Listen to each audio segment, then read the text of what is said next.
On écrit des gardes-malades avec l'accord, mais des gardes-manger sans l'accord. Si je te dis pluriel des noms composés, comment les accorder correctement?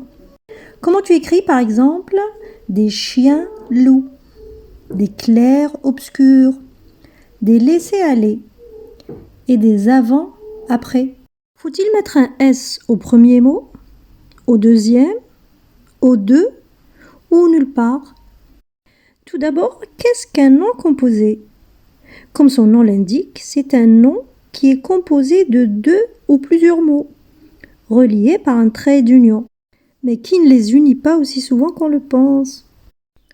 Le pluriel des noms composés dépend en fait de la nature des mots qui les composent. Avons-nous affaire à un nom, un adjectif, un verbe ou un adverbe? Ce qu'il faut retenir, c'est que les noms et les adjectifs s'accordent au pluriel. En revanche, les verbes et les adverbes ne s'accordent pas.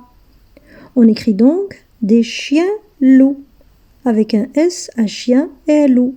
C'est des noms. On écrit aussi des clairs-obscurs avec un S au 2. Il s'agit d'adjectifs. Mais des laissés-aller, ce sont des verbes, donc ils ne s'accordent pas. Et des avant-après, ce sont des adverbes, ils ne s'accordent pas non plus. On écrit aussi des tire-bouchons. Tire vient du verbe tirer, il ne s'accorde pas. Mais bouchon est un nom, il s'accorde. Et des avant-premières. Avant est un adverbe et première est un adjectif. Ils s'accordent donc. C'est pour ça qu'on écrit des gardes-malades. Garde ici a le sens de gardien. Mais des gardes-manger, garde ici fait référence au verbe garder. C'est pour ça qu'ils ne s'accordent pas. Il y a aussi les exceptions, qui sont souvent liées au sens des mots. On écrit des timbres-poste. Poste ne prend pas de S. Ce sont des timbres pour la poste. Ou des gratte-ciel. Il y a un seul ciel, même s'il s'agit d'un nom, il ne s'accorde pas. Même si les rectifications de 1990 admettent que le nom peut systématiquement se mettre au pluriel. Il est donc possible d'écrire des gratte-ciel avec un S à ciel ou des abat-jours avec un S à jour, même si je ne suis pas très d'accord avec ça.